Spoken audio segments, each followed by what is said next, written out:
అబ్రహాము దేవుని బోల్డ్గా నమ్మేశాడండి. దేవుడు చెప్పినది నమ్మేశాడు అబ్రహాము.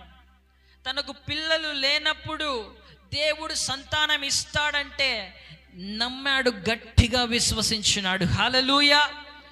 ఎటువంటి పరిస్థితిలో అంటే అబ్రహాముకు 100 సంవత్సరాలు, శారాకు 90 సంవత్సరాలు. ఇక నిరీక్షణకు ఆధారం లేదు, పిల్లలు పుడతారనే హోప్ లేదు. అటువంటి సమయంలో కూడా నేను నీకు సంతానం ఇస్తానని దేవుడు చెప్పింటే నమ్మినాడు అబ్రహాము. హల్లెలూయా, హల్లెలూయా. ఈరోజు నీ జీవితంలో నీకు నీ యొక్క ప్రాబ్లం నుంచి బయటపడడానికి 1% కూడా హోప్ లేదా?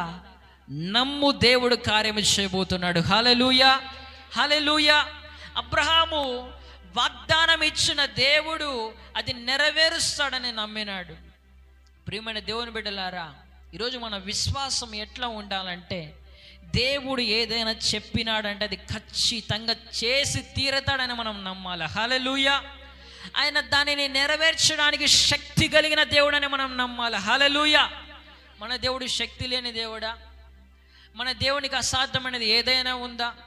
ఈరోజు ఎందుకు నీ జీవితంలో ఈ సమస్య నా జీవితంలో పోదని అనుకుంటున్నావు? ప్రియమైన దేవుని బిడ్డలారా, అబ్రహాము నిరీక్షణకు ఆధారము లేని సమయంలో దేవుని నమ్మినాడు. 100 సంవత్సరాలు శారా గర్భము మృతతుల్యమైన సమయంలో కూడా శారా గర్భములో జీవము కలిగించిన దేవుడు మన దేవుడు. హల్లెలూయా, హల్లెలూయా.